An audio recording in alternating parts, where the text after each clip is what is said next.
Isang mapagpalang araw ng Lunes, February 3, 2025 sa ating lahat, kabayan. Narito po ang latest update natin sa ating panahon. Pero bago ang lahat, pasuyo po ng like and subscribe at pahit na rin po ng notification bell. Kabayan, patuloy pa rin po tayong naapektuhan nitong dalawang pangunahing weather system natin. Nariyan pa rin po ang epekto nitong hanging amihan sa may Northern Luzon, samantalang ang easterlies naman po ay sa natitirang bahagi ng ating bansa. So iisa-isahin po natin ngayon, kabayan, yung mga direktang apektadong lugar. Sa northeast monsoon o hanging amihan, ang naapektuhan po ngayon nito ay ang area po ng Batanes, Cagayan at Apayao. Kaya asahan po dyan ang pagkakaroon po ng maulap na kalangitan na meron lamang pong mahihinang pag-ambon, kaya wala po itong significant impact, wala po tayong dapat na ipangamba. Tanging makakaranas lamang po tayo sa madaling araw ng malamig na simoy ng hangin. At kabayan, ngayon naman po, dito sa may Metro Manila at ilang natitirang bahagi ng ating bansa, asahan naman po ang epekto nitong easterlies, kaya sa umaga hanggang tanghali, maalinsangang panahon ang mararanasan, pero pagsapit ng hapon at gabi, asahan na po ang pagkakaroon po ng maulap na kalangitan na meron pong mga kalat-kalat na pag-ulan and thunderstorm. At ang area naman po ng Mindanao sa kasalukuyan ay naapektuhan din po ng easterlies.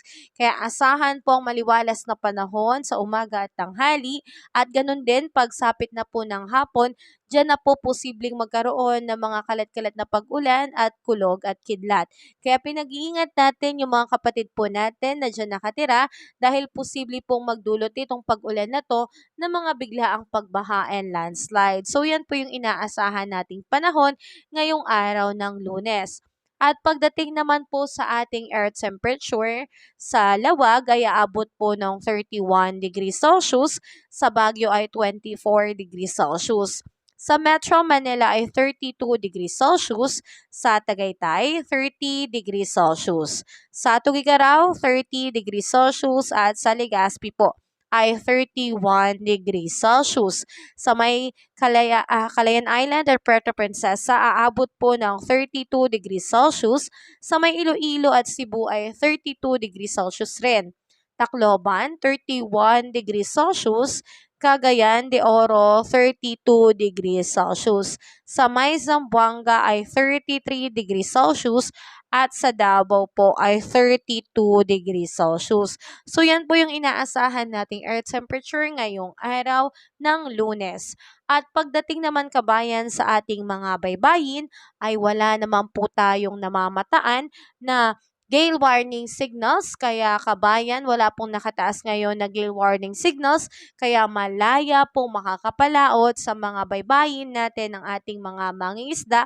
Kalmado po at ligtas po ang alon sa karagatan, kaya't atin na po itong lubos-lubusin, kabayan, hanggat maganda pa po ang kondisyon. Sa ngayon, kabayan, pagdating naman po sa update natin sa bagyo, ngayong araw ng Lunes ay wala pa pong bagyo. Makikita natin sa ating weather system na wala pa po tayong namomonitor na kahit ano o kahit isang sama ng panahon sa loob at labas ng Philippine Area of Responsibility. So good news po ito, kabayan, pero tayo po ay maghanda dahil nakaraan lamang ay naglabas na rin po ng babala ang DOST Pag-asa na sa ngayong unang linggo hanggang ikalawang linggo ng February ay posible pong merong mabuong tropical cyclone malapit po sa silangang bahagi ng Visayas at Mindanao. So yan po yung ating paghahandaan.